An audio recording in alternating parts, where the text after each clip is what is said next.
guys, this is Edwin, and today we're going to talk about the Gypsy Jack by Emerson knife, okay? And this is a 2011 model, production model of the Gypsy Jack. And let's talk about it. This is definitely one of those knives that people love or hate, no matter what, okay? So I will say that before you make your decision, if possible, you should handle one, okay? You should grab one and handle it and then make your opinion on it. But it's definitely one of those knives that, you know, is interesting to see in some of the conversations and discussions on it. I was lucky enough to get one for my collection last year from a brother in the ECOG Facebook group, offered it to me, and hey, I'm very, very happy with it.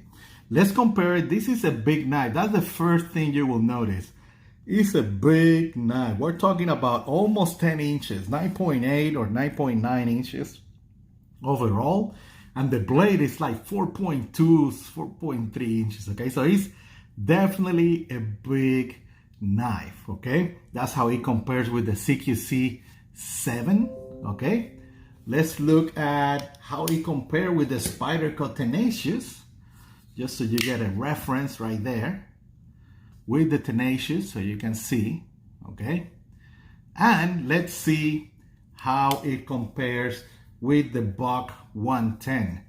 And I just got a box from a custom Buck. I need to open that, or I probably will make a video on it and just open it in the camera and post it from a custom Buck. But this is the Pro Hunter, right? Buck 110 against the Gypsy Jack, so you can see.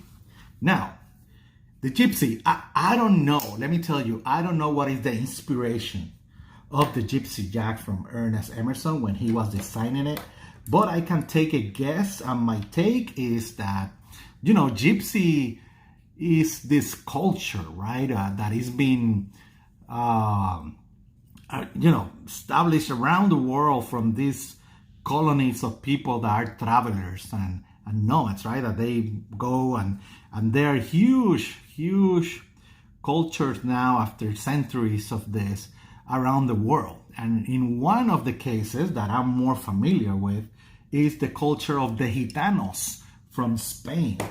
And in Spain, one knife that we have from the Gitanos that is a Gypsy style of culture is something called the Navaja. And the Navaja, let me show you this lion steel from last year, Navaja slip joint with that inspiration. The Navaja definitely, you know, have this feel on that handle, you know, that elongated handle like the Gypsy Jack.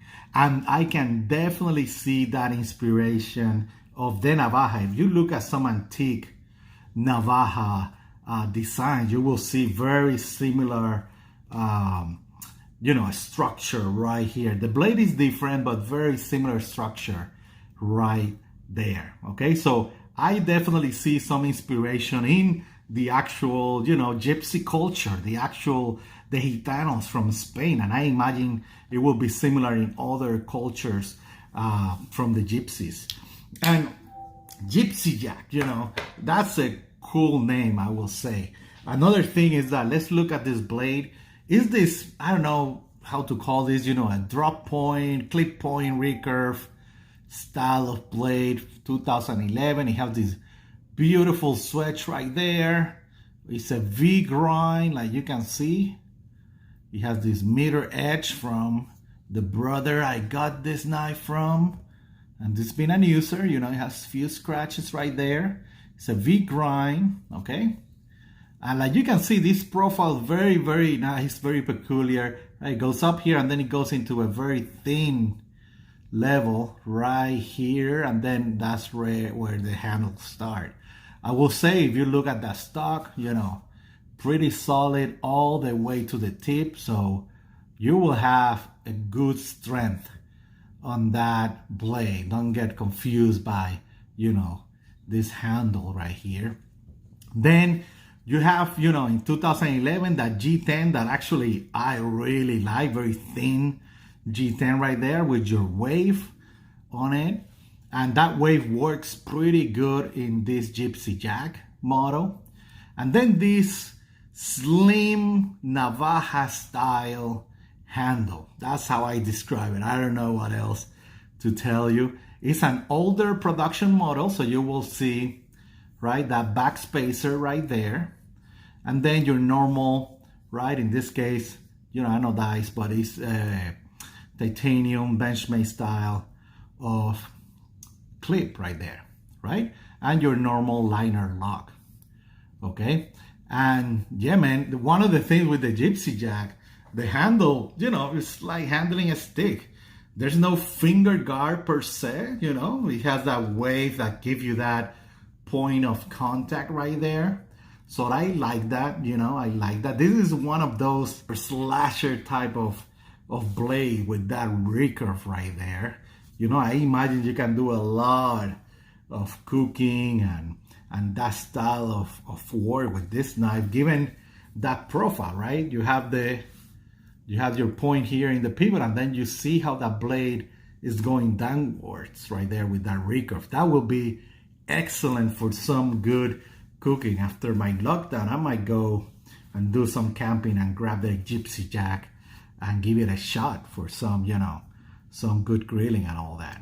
So yeah, I can see that blade shape to be very good use for food prep and things like that. It's a big blade that's usually a great thing when you're doing that type of operation, okay? And obviously that long handle gives you the opportunity to grab it here, right? In this normal mode, I will say, and then if you need some reach, right, you can go up on that handle and it will give you a very substantial reach if needed, right? So pretty cool. And the Gypsy jack, man, it's, I think once you handle one, and I think the thickness of the handle is good enough, you will be in love with it, okay? You will really like it. And it's one of those designs that, one of the reasons I like Emerson is that they go from fighters, right, to Quakens, to buoys, to recurve, to tantos, to something like this, and it's all coming from Ernest Emerson, right? It's something I really, really enjoy throughout his history as a designer of knives. And this is definitely a very, very peculiar knife that I'm very happy to have in my collection. Again, this is one of the first releases, 2011, of the Gypsy jack. Other than that, it's a great design, a peculiar design that you definitely won't see a lot out there. If you have any question, guys, contact me through comments on YouTube, Instagram, or Facebook groups or USN forums, okay? We're always there talking knife, having a great time, and, doing this, okay? Guys, have a good one. Stay safe. Bye.